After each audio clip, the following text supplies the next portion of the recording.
let's start with this. I fully 100,000% with no hedge do not believe that you can teach entrepreneurship, right? So that's awkward. What I mean by that is that, it's crazy for me that word is now considered like cool and good. Like when I was your age, 20 years ago, entrepreneur meant that you were a fucking loser that was figuring it out, right? So watching what's happening to the world right now, where this has become a hot topic, is interesting to me, and like I'm super pumped that people now value that in a different way than they did I grew up a DNF student, right? And the reason I grew up a DNF student was I was unable to sit in a room like this and listen to whoever was sitting up here because all I wanted to do was sell shit, right? And so that's all I've ever known. I've had no other gear. Somewhere around 4th grade when I got an F on a science test, I literally that day was like, yeah, that makes sense to me because I don't give a fuck about Saturn, right? That's not who I am. And so I think if there was anything I could do, that would be awesome for you guys to make the most money I could make, I would create a test or a drug that allowed people to become self-aware. I think the number one thing that I could tell you, because I'm desperate to bring value since I'm here, is I think everybody lies to themselves. And I think all of you want certain things to be happening with you. You want yourself to be something. And I think what you need to do more of, and if I can give you, clearly I'm coming out the gate with my best piece of advice. I really do think, you have to audit who you actually are. I think that America as a society has done a really good job in selling us how to fix the things that we naturally aren't. And there's a lot of money being made on us forming into something we can't be. And I, either through massive ego and bravado, complete ignorance, I don't know what it was early on in my life, maybe the outrageous level of self-esteem that my mom instilled in me, I was able to quickly, very, very early on, and let me take it back because a lot of you don't know, I was born in Belarus in the former Soviet Union. And so I came here when I was 3 and we were super poor. I lived in a studio apartment. I know what it tastes like to walk 5 miles to Kmart, buy toilet paper, come home, and then sit there for an hour and split the toilet paper to get efficiency. That's a huge advantage for me, right? Like the fact that I've been working 19 hours a day, every day for the last 20 years is easy for me. It's the only gear I knew, right? I was poor.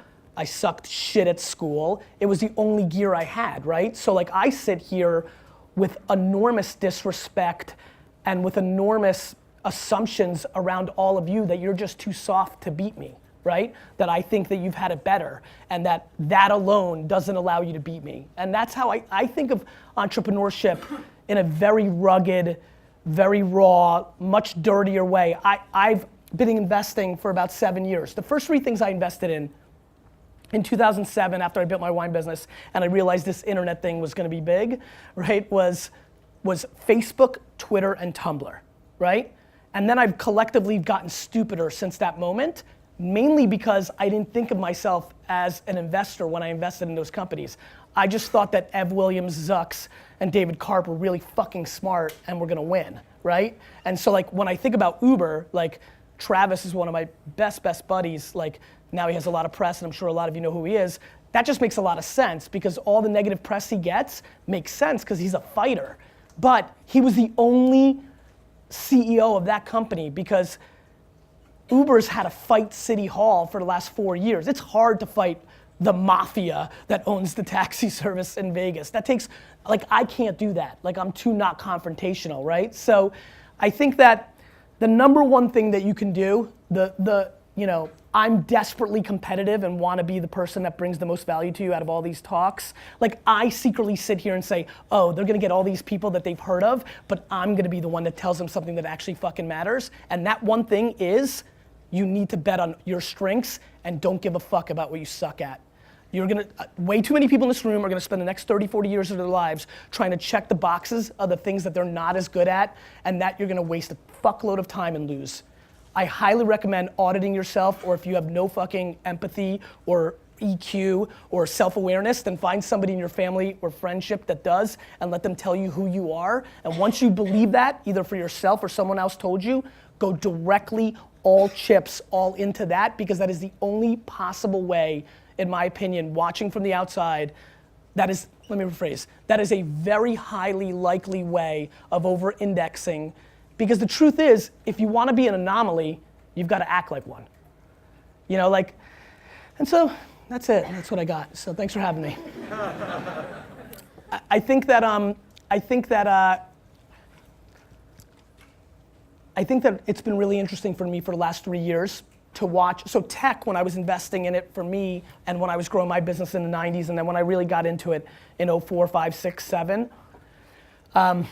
you know, people were in it because they were really good at it, or in it, or really passionate. Right now, everybody thinks that if you're 22 and you have an idea, you're entitled to a startup, right? And so the thing that's been really fascinating for me to watch, the dichotomy of structure and understanding how to play the game versus entrepreneurship. So for example, again, being a dick about it, I know I'm sitting in a room full of number 2s, 3s, and 4s, right? There's so many people in this room that are like gonna be, could be dominant number 2, 3s, and 4s, and I'm pissed that the narrative now is that you need to be a number 1 and have your company, because a lot of people are gonna lose or leave money on the table because that's just the narrative, right? And so the difference for me between a 2, 3, and 4 and a 1 is having a stomach.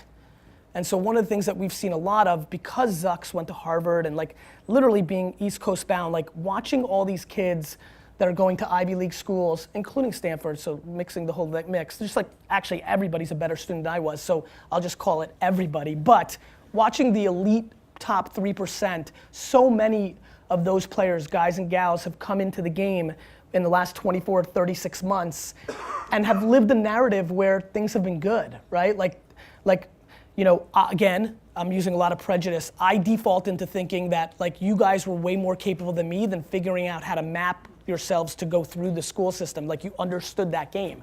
Like very honestly, like it's cool to be like, oh, fuck school and I sucked and then I was a great entrepreneur, but like it would have been cool to have figured it out. Like I would have been fine getting C's and B's, right? Like that would have been interesting. Then, you know, then I would have had a better life. Like college would have been more fun. I wouldn't have went to Mount Ida College where 7 of my 8 core friends fucking went to jail, right? So, you know, if you want to keep it real.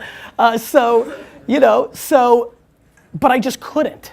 And I think that that's what I'm seeing the reverse of right now, which is on the flip side, being an entrepreneur and really running a successful company, here's the problem. There isn't just like one teacher who fucking decides and you figured out how to map him or the syllabus or whatever the fuck you guys do to figure out what you needed. The problem is when you have a startup or a business, you're playing to the market. And the market doesn't give a fuck who your parents were or how you rolled or what happened before. The market just cares about the market. And so I think that what's been really interesting for me to observe and I would say is something for you guys to think about is, again, you're gonna wanna think in a certain way versus what may be the reality, or you might underestimate yourself, it just depends on your DNA.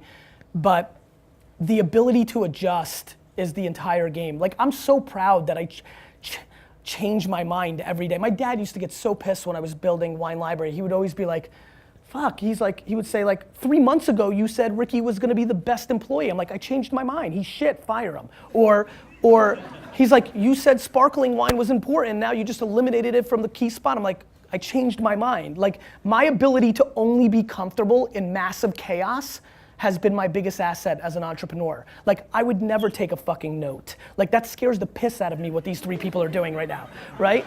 And so, now, that may work for them, and I'm not, like, back to the opening statement, like, you need to do you. Like, plenty of people that make a fuckload more money than me and have won bigger take fucking notes. The key is way too many people are doing, like, here's a good one. You know what really pissed me the fuck off? I'm completely driven by like happiness and like I'm crippled by like chaos. Like, you know, VaynerMedia, which is now 500 people, update your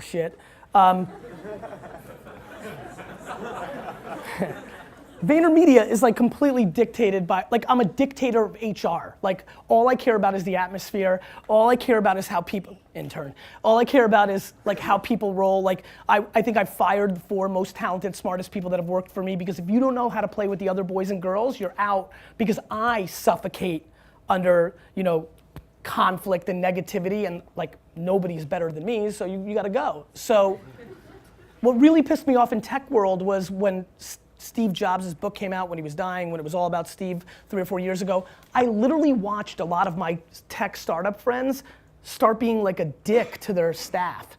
Because Jobs was tough, everybody fell into the romance of like, I have this big vision and I'm gonna be a dick like Steve, right? And I thought that was really interesting for me to watch that half decade of like literally watching people I know and then watching them act differently because the status or the icon of the moment, and you see a lot of that. And so like that is probably the energy I'm trying to bring to this class today, which is you can look at like how people roll, and like it's great to admire and things of that nature, but it's so damn important to stick to like your DNA, right? And like what you're good at.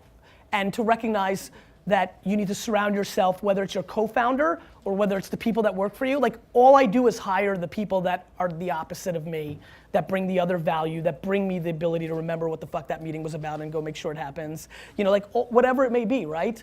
And so I think that's another thing that I would highly recognize. I think the other thing you guys should recognize is how ridiculously lucky you are, but how interesting the supply and demand of your luck is changing. Meaning, it's never been better to be an entrepreneur. Like right now, right this second is the greatest. There's massive disruption. I promise you, because I spend a fuckload of time with everybody in corporate America, the big companies are so fucking slow and stupid, it's almost unbearable, right? So that's great for us if we don't have money and we've got time, right? And so that's great. And the cost of entry is easy. There's so many people that are envious of the lucky things that happened to me investing in like Uber and Birchbox and Twitter and all those things, that now everybody in their 30s to 60s that has any level of money is chasing any kid in a hoodie with an idea and giving them money to invest in their startup because everybody's looking for their exit, right? So on top of the fact that the internet is hitting maturity and every user's on a smartphone and blah, blah, blah, and we're at scale, on top of that, in parallel, there's a fuckload of dumb money chasing it and looking to give it to anybody they can, which is your opportunity. So we need to take advantage of that horse shit. And actually, if you think you're ready, you should literally start your company right now, because I'm sure it's important to finish this class and whatever, but tomorrow the market can collapse and you'll miss this opportunity. Literally right now, on a fucking half-ass idea, right? With like 2 or 3 connections from like your parents or professors or emailing me and I introduce you to somebody, you can literally raise $1 million on your horse shit idea. But we need to I want everybody to understand that. All it takes is something crazy, like a terrorist attack or some fucking bank full of shit breaking or like tomorrow, that can go away. And so like I think it's super important for everybody to understand that if you're itching, I think you should start tomorrow, because the money's there and you're gonna need the money, because this happens all the time.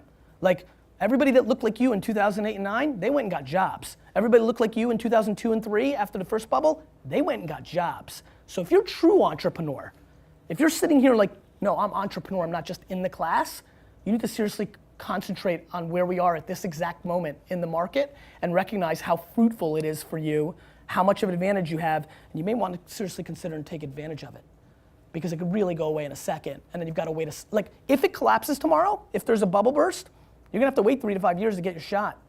When bubbles burst, no fucking kid with an idea gets dick. Got it? That's a good one. I like that one. But that's what happens. So I think that's important. Timing's massively important. And so that's why I'm pushing that agenda. Bless you. I think the other thing to think about is I think that here's just some random shit, and then maybe we can go into Q&A. I think that Uber, Airbnb, and Instacart are not anomalies the way a lot of people in my world think. I think they're just a preview.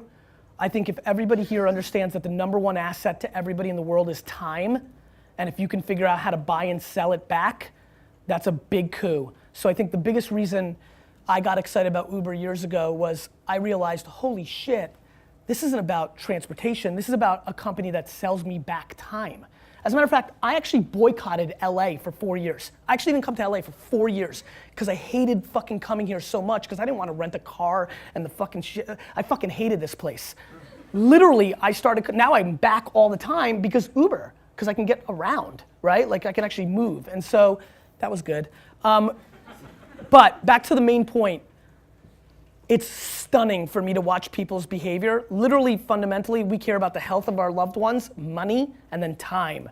And I think if you really look at what Uber's doing, it's selling back time. And I think if you're thinking in startup mode, if you're looking for an inspirational seed as a starting point, I highly recommend thinking about time. People will massively overpay for it. You love time so much you don't even realize that. Think about the last time your phone or your computer was 1/100th of a second slower than what you're used to on Wi-Fi, how fucking pissed you are. Like that's how much we like time. And so that is a big theme that I think is gonna play out. And so again, recognizing not everybody here has their full idea or everything figured out, I think that's an important place to play. I think the other thing that's really important is, I think I play the game a little bit backwards. So I publicly give away all my best ideas. All of them. I recognize as an individual, I'm not gonna be able to go and execute every great idea, every great thought I have. And so I've lived a life for the last 7 years where I put out all my content at scale, whether through blog, I'm writing a lot on Medium right now. If you don't know what that is, you should check it out, it's really rad. Stuff like that. And so I think early on in one's career, and definitely I watch a lot of people that don't understand what's happening now, is the value of your thoughts can be extreme. So I highly recommend thinking about putting your thoughts out to the world in whatever way you communicate, whether through audio podcast or written form for Medium or video blog. If you're thinking about entrepreneurship, if you're thinking about trends, if you're thinking about business, you're literally just 1 3-minute read on a Medium away from creating a huge gateway drug to a lot of opportunity if your thought is deemed as smart or forward thinking or different by another thought leader or somebody who's got an opportunity. And I'm surprised, I think this is very residual from the way it used to be in the world of patents and ideas. I love when, my assistant's got a great thing now in this. Once in every 4 months, somebody sends an email saying, I've got a huge startup that I want you to invest in, but you've got to sign this NDA, right? Which literally every time gets an email back that says, fuck you, right? And the reason is, I'm a humongous believer that ideas are shit and that execution's the game, right? We've all got ideas. Everybody's got ideas. Do you know how many fucking ideas we all have here? We could probably sit here for the next 2 hours, draw them all out, record them, and predict the next 78 great startups over the next 9 years. And? So I think the thing that is another theme in entrepreneurship is there is way too much fodder brought to the idea. Uber was Magic Cab 3 years earlier. Uber is not an idea. Uber existed. It's called Magic Cab. But the guys that executed it sucked, so they lost. So I think, if there's any level of romance left in this room about your idea, I'd like to suffocate it. Because I think the actual situation is what you actually do with it. And so that leads me to the last point. Maybe it's because I was born in a communist country, maybe it's because I came from zero, but I really think that people who think they're entrepreneurs that don't work 15 to 17 hours a day aren't. I really believe that. I'm sure that's short-sighted and one-dimensional, but I just believe it with my entire soul. Like, it blows me away of watching the startups I'm investing in where they're like leaving half-day Friday during the summer to go to the Hamptons to like hook up. Like, cool, I get it. And I wish I could do it, but I think that there's a pretty substantial soft mentality in the game right now, and what's deemed as hard work is probably not going to be deemed as hard work by your grandparents or great grandparents, and definitely the opportunity at hand when you're taking people's money. I mean, look, I think one thing that should be talked about as well is, I would say 80% of the kids that I'm giving money to between 22 and 25, as you can tell, I'm not traditional, and so we get nice relationships. I would say 80% of them tell me right to my face that they actually have no worry whatsoever to lose my money. That it's awesome, right? Like, I'm sure you're thinking it too. Like, cool, I'll raise $1 million, I'll learn a fuckload. If I lose, I'm still just 26. I got plenty of time. I'll take all that experience and I'll go apply it. Let me tell you one thing about that experience and applying it. One of the things that's very dangerous, if you think you're gonna be great, I highly recommend that you be very smart about how you go about this, because the thing that most people don't talk about is the fact that that checkbox in the loss column eliminates you from a lot of opportunity the next go around. And so a lot of people right now, they're taking money and just starting shit because it's easy, and who knows, and it's like fucking roll it, right? What's happening is when you lose, all the people that you're gonna look for money, bless you, all the people you're gonna look for money in the future, and the market, and your fucking Wikipedia that say you fucking lost, and all that shit, it's all there. And so I think there's a lack of thinking about legacy and long-term marathon thinking right now in a sprinter's mentality where there is a lot of access to capital and everything feels shiny. So I'd like to instill some level of giving a shit about 10 or 14 or 19 years out too. I'd like to do some Q&A if that's cool. Yeah, man. So do we, What's your name? My name's Shane. Shane. Shay? Shane. Shane. Thanks for coming out. I like Shay better. Can we start our company tomorrow, or do we protect our legacy? That's a great question. So I think you can start your, so perfect, thanks. I am a contradiction, so fuck you, Shane. I think you do both, and this is what I mean, right? Like, there's a big difference between going to like 15 tech conferences, using all your leverage, getting to everybody that sat up here, saying you've got it, getting those checks, versus, you know, borrowing like 30 grand from a rich friend or your parents, or, you know, there's a way to do both, right? And so, I would do both. I mean, if you, look, let's play this game, and don't bullshit me, because I might call on you and then expose you. How many people here really, really think they've got their idea and they're ready to go? I really think you should leave, with all my fucking heart. Like, leave right the fuck, like walk out of this room and go do it, right? So, because I really believe that like tomorrow something bad can happen and it's really good for you guys right now. Like, you could really get 200,000. Like, you know this, right? Like it's crazy the default that we think of how easy it is to get money. You know how hard it was to get money in 1998 when I came out of the game? Like, you couldn't get 50 bucks from somebody, right? Like it's so fucking bonkers because Hollywood dictates thinking. Guys, Zuck's fucking movie fucked with people's heads, and you're taking advantage of that. So I think that what happens is, and listen, this is me being a historian. I wasn't in the game for Web 1.0 bubble. I was in New Jersey building a wine store during Web 1.0 bubble, so I wasn't in those little Cosmo.com, Pet.com game. I was being practical with my $15,000 a year in marketing and building my business. I mean, all those guys and gals did the same thing. They fucking went out, they had the moment that you have right now, they fucking were worth $1 trillion on paper because everything went IPO back then, right? And then like April happened and everybody lost everything and they were all working for like Fox and like fucking the New York Times and like Condé Nast the next fucking day.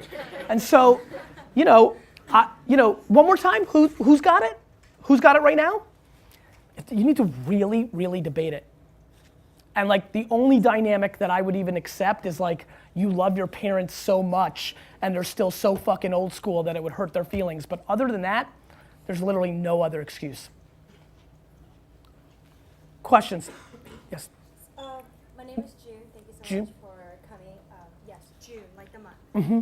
So, what did Zuck and all the other guys who came, like, what did they do, right? That you knew they were the smart ones. Well, they were the winners. the things with Tumblr, Twitter, and Facebook, they had all already won.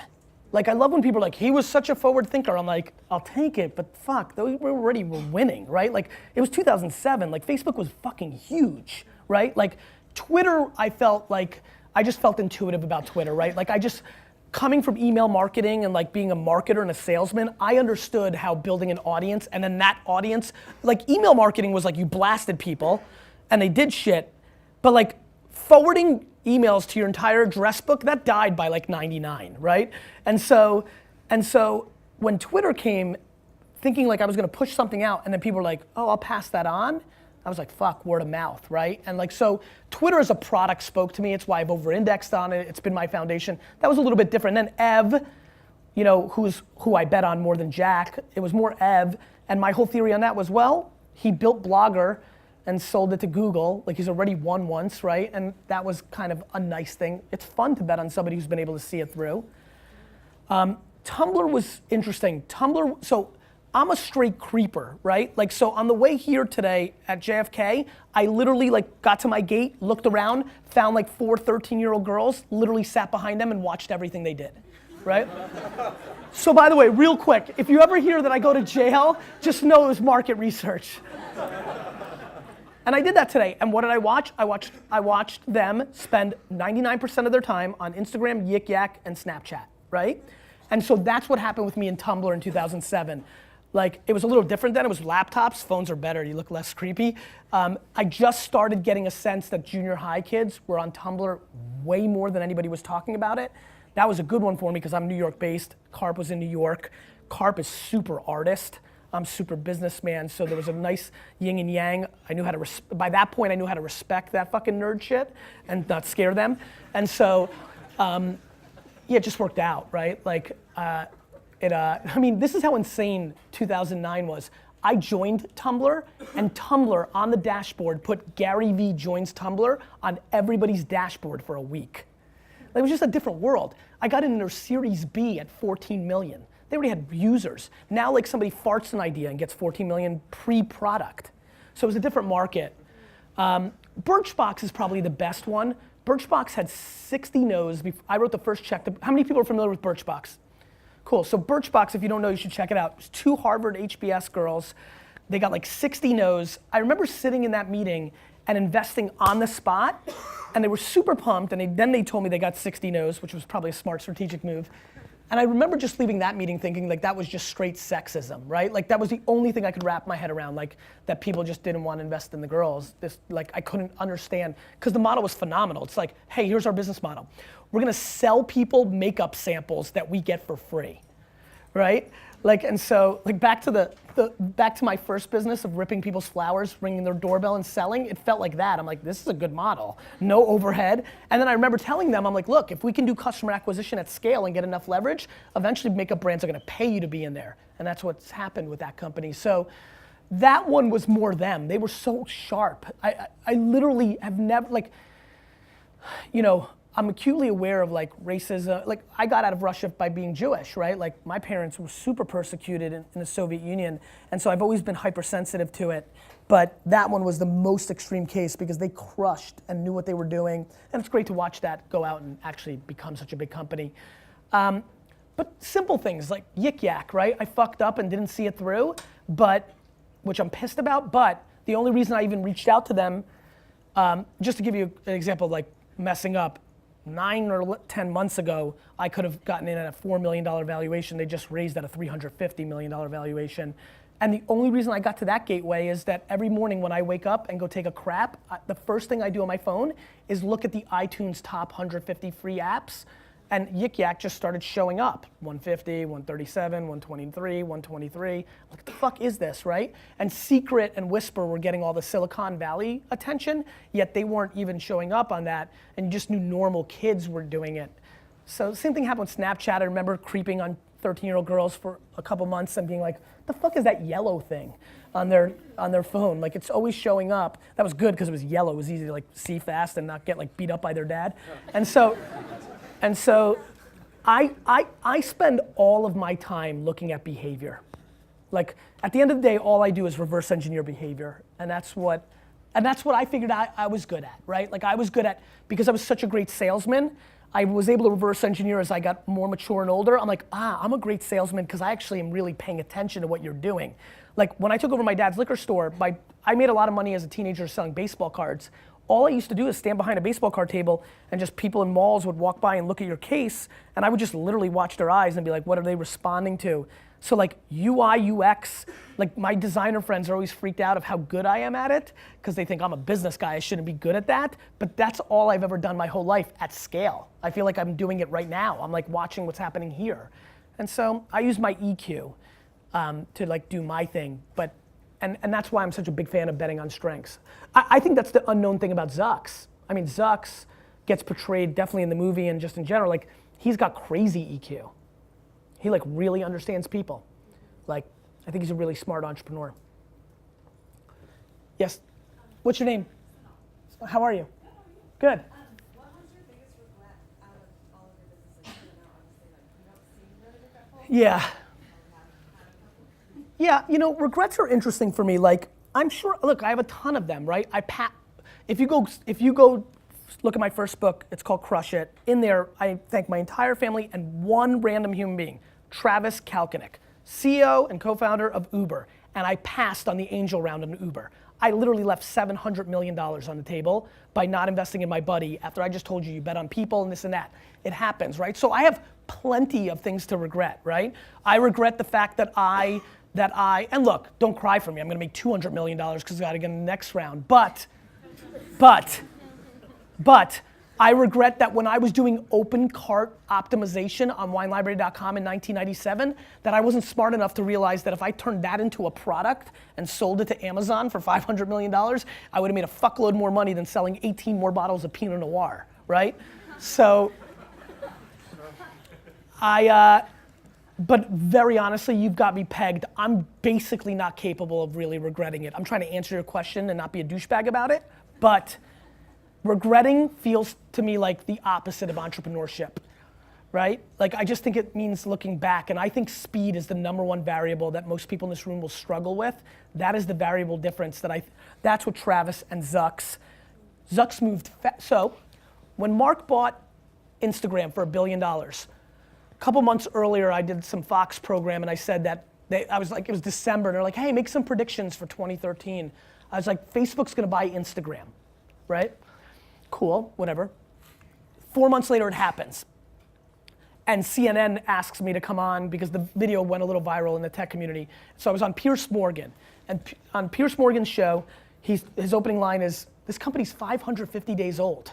How the hell is it worth $1 billion? And my opening line is, they stole it. I get out of the studio, I'm hardcore Twitter, so I go on it, and literally there are thousands of tweets of people calling me a fucking idiot. So literally that night, from like 10 o'clock at night to 4 in the morning, I favorited every single one of those tweets by hand, all of them. I think this is a good story because this is what an entrepreneur I think does. I favorited them all, and then I guess last year this time, right? Facebook bought WhatsApp for $18 billion, and every article like the next day after the news came out is like, oh wait a minute, they fucking stole Instagram. And no joke, for a week, my wife and I went to Turks and Caicos for a weekend, right? Luckily, she just likes to read and I can't bother her. And I laid on a beach for 19 hours a day, 2 days in a row, and replied to every single person that called me an idiot and said, what now, bitch?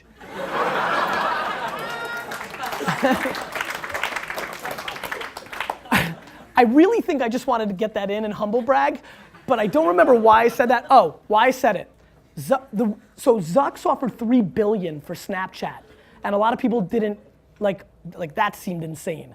But like I don't think anybody thinks that's insane anymore, right? And so what he's really smart is he understands the gateway drug is important to him because the 15-year-old girl right now in America is not going to be a Facebook user. And so he needs to keep having the next one, right? And luckily he's got the right one right now with Instagram, but every day that Snapchat becomes the next one, he needs to figure that out. But I think he sees it. And so like, it takes that vision. Travis knew that he had to move to every market faster than Lyft, right? And so he just kept raising money if he could, and that was the right execution. So I think speed is something that people really need to wrap their head around. Yeah, man. So my name's Alex. Alex, what's up, man? What do you think about Snapchat's new Discover feature? I think every platform is going to be a media company. And so I think it makes a ton of sense. I think everybody in this room is gonna watch like a feature film that's gonna be Facebook only. I think there'll be a #1 hit sitcom on Snapchat only. All that matters is the attention graph, right? Where the fuck are our eyes and ears? Where are they, right? And I can tell you right now, if I wanna sell to a 16-year-old girl in America, I wanna be in Snapchat, right? So I thought it was a huge coup for the media companies that were launch partners because some of them I think we'd all agree are like stodgy and not great and for them this was a little bit of good value. I think it was a really smart move by Snapchat because I really live in this world. A lot of the big advertisers look at them as too young. You only have 13-year-olds. So this kind of like grew them up. I think Emily White is a really interesting executive for a lot of people in this room. I think she's super inspirational, boys and girls in this room. Like Emily White, if you don't know her, Google, Facebook, Instagram, and now the COO of Snapchat. I think she's a beast. And I think it was a really smart play because it instantly made them more mature, right? Like, I've been fucking yelling about Snapchat for like 2 years. Finally, when that happened, I got like 9,000 emails from like old fucking white dudes saying, oh. I was like, yeah, dick. You know, like, oh. You know, like hundreds of millions of people's attention fucking matters. Like, do I have to, what pisses me off where you're seeing I'm getting a little pissed is Facebook just went through this. It's not like we're going, like the first time makes sense, right? Like it never happened before, but like Facebook was only college kids. Now it's your fucking grandmother. Like that's what happens. And so like that will continue, like the fastest growth on Instagram right now is 40 to 50-year-old women. The fastest growing sector of people taking selfies, fastest growing, so it's a smaller base, but it's still volume. Fastest growth of selfies taken on Instagram are 40 to 45-year-old women. Like straight up fucking cougar selfies. Right? Like, and like watch, and again, back to like watching, I'm watching people like have conversations real quick off that reaction, and people are like, yeah, my fucking mom, like people know, you know, like people know what's going on, right? Like your mom's on Instagram now, 24 months ago, she didn't know what it was. That's just what it is. That's just what's always gonna happen. Because what's happening is we're living through the ageification, like the downward ageification of society. The number one thing I love right now is that the average 42-year-old American woman, in her behavior, the clothes she buys, what she does, how she hangs out with her friends, is acting like the average 29-year-old woman only 10 years ago. Like, nobody wants to be old. I'm 39. Like, I shouldn't be like dressed like, you know what the 39-year-old version of me looked like 15 years ago? Like, nobody wants to get old. Like, it sucks. And there's a flip side to it. Whereas only 10 years ago, a 15-year-old would look up to their 18-year-old sibling and listen to the same music and all that. That's why you're seeing Snapchat and Yik Yak and other things. There's a fragmentation even within generations. Like they want their own fucking thing. And in a much shorter period of time, like it used to be more like 7 to 10 years. Now you're like seeing 3 years is okay, but like after that, like there's a lot of people in here that like their high school siblings that are younger than them don't want to fuck with the things that they fuck with.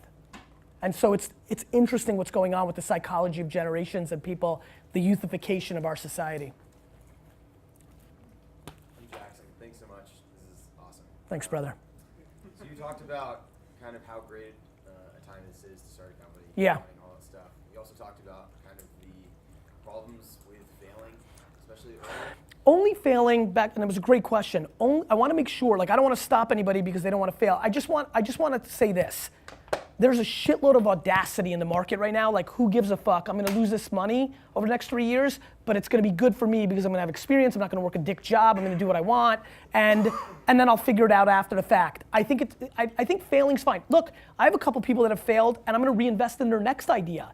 I just want to make sure that you think you're ready, and you're not just doing it because it's easy money right now. So if you think you're good, like I have a huge fail right now that I'm gonna invest in this kid the whole way. Because I've watched him fail, but I've seen all the great things he did.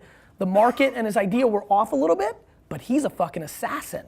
So I just want to, I wanted to clarify, and I'm glad you did that because I think you made it better. So, better, Sean? That being said, and like Shane, sorry. You said ideas are shit, like whatever. But way to have his back, fucking United class. You were 20 years old right now. Yeah. What would you go do? I would do what I did, which was like not give a fuck about school and start prepping for my life. But that's what I did, right? It's not like, I'm not telling you like what is cool to say in a room of kids. I'm telling you what the fuck I did. Like go Google Mount Ida College. Like, did you do that? Okay, I thought you did it. So like, you know, like I had no other gear, right? So, but I truly feel I was 100% purebred entrepreneur. I truly believe that. And I truly believe that it's probably a high significant chance that nobody in this class is. And that's not bad. I promise you 90% and 85% and 80% can be dramatically more successful than me. I probably could have used a little 10 or 20% of other stuff that would have leveled me out. I was just fucking off the chart. Yeah, man. So you said you came from zero, graduated from Mount Ida College. Yep. Was there ever a point where you felt like you had to leverage what you had to do with what you wanted to survive, you know, making money at an hourly job, like doing a startup on the side, or? My dad had a liquor store, right?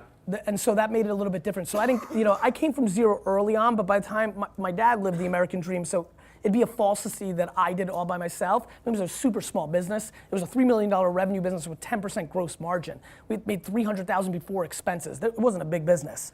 But I knew at 14 that I was way better than my dad, right? And I was pumped because I was so thankful for what my dad did, because like we came here and had nothing and then we had something, right? So I had this incredible family pride to come in and pay him back, right? And to walk into a family business that's doing 3 million and in 24 months be doing 12 million, and like I had to buy my own car, like at a garage sale, by the way, and then my brother, who's 11 years younger than me, got a Lexus. Like, I'm a little bitter, but like I'm super proud of that part. So I'm not sure, like I have a little bit of a different, like everybody, we all have our different, look, I used to be super disrespectful to rich kids, but now that they're all my friends, I now realize like, fuck, they got it shitty too, right? Like I have a bunch of friends who are like fucking really struggling to try to navigate like that they didn't start on 3rd and a half base and are trying to do it their way. And so like, everybody's got their shit, right? But what I can tell you, when I think about entrepreneurship, I couldn't breathe. Like I couldn't breathe. All I could ever do was think about what I was gonna sell and what I was like, there was no, I mean, like I struggled to even give a fuck about girls, like in my late teenage years and in early 20s, and like that's just natural to like give a fuck, right? And I struggled to like get there because like, I actually did better with girls than I deserved to, because I literally reverse engineered them, because if they would realize that I literally would rather go to the mall and go to the dollar store and buy something for $1 and go to a flea market on Saturday and sell it for $3 than like hang out with them. So they liked me more because they were like, what the fuck, right? Like it actually gave me a good preview to a solid thesis later on, but it was like, that's how raw it was. And so that's what I look for. A lot of the people that I'm excited about, there's a startup that I'm an investor in called Lawn Starter. It's literally a SaaS play for fucking landscapers, right? But like I invested in a second because I'm like, oh, this fucker's like me, right? Like there was just nothing else. It was all blow pops in junior high. It was all like fucking whatever, right? Like whatever. Yeah, man. Seriously? Fuck, okay. I'll come back. What's your name, man? Johnny. So as an investor, Yeah. what exactly do you look for? Who the kid comes up to you, shows you their shit, what catches your eye? I probably invest 80% of the time if I'm investing, I fully am bought into the jockey and I believe enough in their horse, right? Like you can show me a hustler that like me and he's like, I'm gonna fucking sell pillows that fucking go in the, like I'm gonna fuck you, right? Like no matter how much I love you, right? But I'm oftentimes very romanced by the idea, but don't believe the kids can execute it. And so it's a mix, but so here's my strategy. If I think you've got the chops, I may still write a small check just to get into your ecosystem, double check you, and try to make sure I get on the 2nd, 3rd, and 4th once you mature out and maybe actually have a good idea. So a lot of times, so that's why I bet on jockeys, because I want to catch them on the next thing, on the next thing, on the next thing. And you know, when somebody writes you that first check, you know, look, some people aren't gonna stay loyal, something could happen, but like, I win that game. I have good stickiness by like being a good dude and by like betting on someone. And so that's a little bit of my strategy for me. 6:51. Cool, guys, thanks so much for having me. Wait, we're not. Oh, well, I'm leaving. You gotta head out, I know you gotta. Yeah, I know you got the rest of the class. No, Oh. but we're not done with you either. This is, I mean, have we ever squeezed 45 minutes of stuff you can use for the rest of your life? This has been remarkable, really remarkable. Now this guy talks a lot of places. You've seen him online, you've seen his What are you talking about? None of these fuckers even knew who I was. They gotta read their emails. But because it's been a while, we've been wanting to get him here for a couple of years, and one of our common friends sort of made the connection to happen. So we don't know when he's gonna come back, but I saw everyone writing. I know what you picked up. So let's give him a little bit of something to think about. 5 years from now, and maybe 5 minutes from now, what are you not going to forget about this talk that Gary can take with him? You guys ready? Oh, this is cool. I like this. Bet on your strengths and forget about what you suck at. Go all in on your strengths. Don't give a fuck about your weaknesses. Oh my God. Understand the gateway drug. Time, execution, and behavior. Ideas are shit, execution is the game. Ability to adjust. Go. Speak up. If you want to be an anomaly, you have to act like it. Value of thoughts are extreme. Speed is key. You need to do you. If you're itching, start tomorrow. You gotta be hungry. Audit yourself. Up top. Audit who you are. Reverse engineer women. Keep going. I like that Johnny Damon type character in the left corner. Who's over on the other side? Go. Bet on the jockey, not the horse. Go. Ability to adjust. Cougars take selfies. Last one, right there. People with massive, they pay 4 times. One more. Anyone else? Here you go. Bet on your strengths. Don't give a fuck about your weaknesses. Nice guys get dick. Wow. True. When you take things out of context, it's like, thanks guys. Thank you. Thanks.